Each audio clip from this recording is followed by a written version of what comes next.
नमस्कार दोस्तों, एकेएम के इस चैनल में आप सभी का स्वागत है। आज की क्लास में हम लोग देखेंगे 12th क्लास एनसीईआरटी अध्याय 2 बिलियन के कुछ प्रमुख टॉपिकों के बारे में, जिसमें प्रमुख है वाष्प दाब के अवनमन का कारण, वाष्प दाब का अपेक्षिक अवनमन, वाष्प दाब का अपेक्षिक अवनमन के लिए रॉबल का नियम। सबसे पहले हम लोग चर्चा करते हैं वाष्प दाब के अवनमन का कारण, मतलब क्यों वाष्प दाब का अवनमन होता है, मतलब वाष्प दाब में कमी क्यों आती है, इसके बारे में सबसे पहले हम लोग चर्चा करते हैं। तो कहता है कि किसी विलायक की सतह पर उसके अणुओं की संख्या जितनी ही अधिक रहती है उसका वाष्प दाब उतना ही अधिक होता है। जब विलायक में अवाष्पशील विलय मिलाया जाता है तो विलयन की सतह पर विलायक एवं विलय दोनों के अणु हो जाते हैं, जिससे विलयन की सतह पर विलायक के अणुओं की संख्या घट जाती है तथा विलयन का वाष्प दाब कम हो जाता है। समझते हैं, हमारे पास एक बर्तन है इस तरह से। इस बर्तन में हमने क्या किया है कि पानी को डाल दिया, तो इसकी सतह मतलब ये यहाँ पर जितना अधिक हमारे पास क्या रहेगा, जितना ज्यादा हमारे पास यहाँ पर पानी के अणु रहेंगे इसका वाष्प दाब उतना ही अधिक रहेगा। लेकिन जैसे ही इसमें हम लोग क्या करते हैं कि कोई ठोस विलय को डाल देते हैं, जैसे मान लीजिए कि चीनी को हम डाल दिए, तो जैसे ही इसमें कोई ठोस विलय को हम लोग डालते हैं, जैसे ही इसमें हमारा कोई ठोस विलय आता है तो यहाँ पर क्या हो जाता है, ठोस विलय और पानी दोनों के अणु यहाँ पर आ गए, जल के भी अणु आ गए और चीनी के भी अणु आ गए। अब दोनों की अणु आ जाने से यहाँ पर जो पानी के अणुओं की संख्या थी, मतलब जल के अणुओं की जो संख्या थी वो घट गई, और उसके घटने के कारण हमारे वाष्प दाब में भी कमी आ जाती है, जिसको हम लोग वाष्प दाब का अवनमन कहते हैं। नेक्स्ट हमारे पास वाष्प दाब का अपेक्षिक अवनमन, अंग्रेजी में इसे हम लोग relative loading of vapour pressure कहते हैं। अब जरा इसको हम लोग समझने का प्रयास करते हैं। कहता है शुद्ध विलायक के सापेक्ष विलयन के वाष्प दाब का अवनमन वाष्प दाब का अपेक्षिक अवनमन कहलाता है।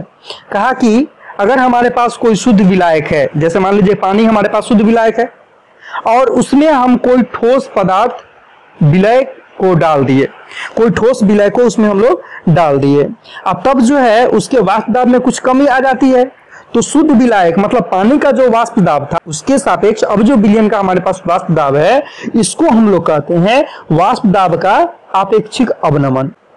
मान लीजिए कि हमारे पास जो शुद्ध विलायक था उसका वाष्प दाब था P0, शुद्ध विलायक का वाष्प दाब को हम लोग मान लिए P0 और विलयन के वाष्प दाब को हम लोग मान लिए PS हो गया हमारे पास विलयन का वाष्प दाब, और शुद्ध विलायक का वाष्प दाब हमारे पास था P0।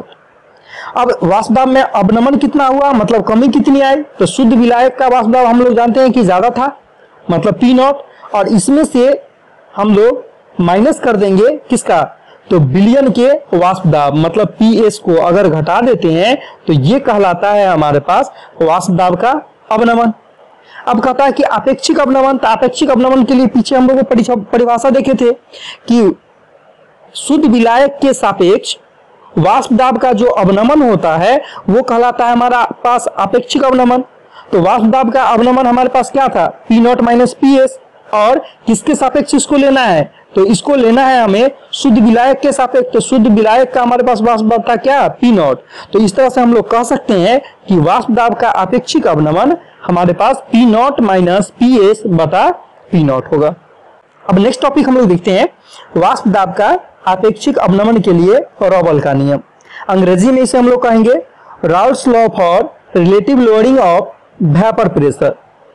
तो 1881 में रॉबल साहब ने विलयन के वाष्प दाब के अवनमन और विलय के सांद्रण के बीच एक संबंध स्थापित किया, एक रिलेशन तैयार किया, जिसको उन्होंने एक नियम के द्वारा दिखाया, जिसे वाष्प दाब का अपेक्षिक अवनमन के लिए रॉबल का नियम कहते हैं, जिसको हम लोग क्या कहते हैं, वाष्प दाब का अपेक्षिक अवनमन के लिए रॉबल का नियम कहते हैं।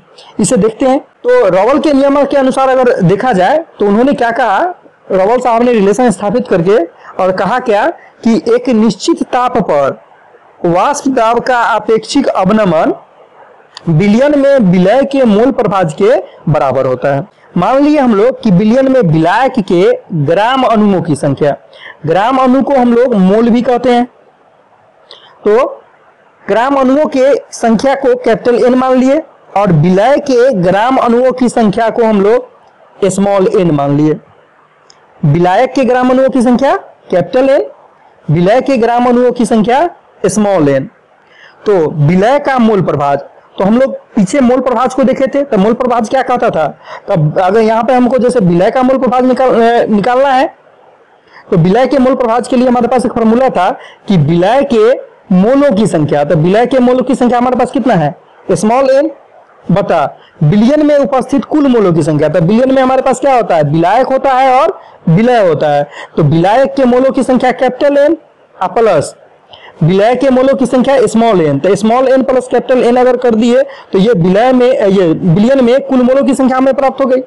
तो स्मॉल एन बटा small n plus capital N, ये हो गया हमारे पास विलय का मोल प्रभाज। अब रॉवल साहब ने कह दिया था, क्या कहा था कि वाष्प दाब का अपेक्षिक अवनमन जो होता है वो विलय के मोल प्रभाज के बराबर। तो अपेक्षिक अवनमन को हम लोग पीछे निकाले थे, P not minus P S बटा पी नॉट, ठीक है। तो वो इक्वल्स हो जाएगा हमारे किसके, तो विलय के मोल प्रभाज के। और विलय के मोल प्रभाज को हमने कितना निकाला है, स्मॉल एन बटा small n plus capital N.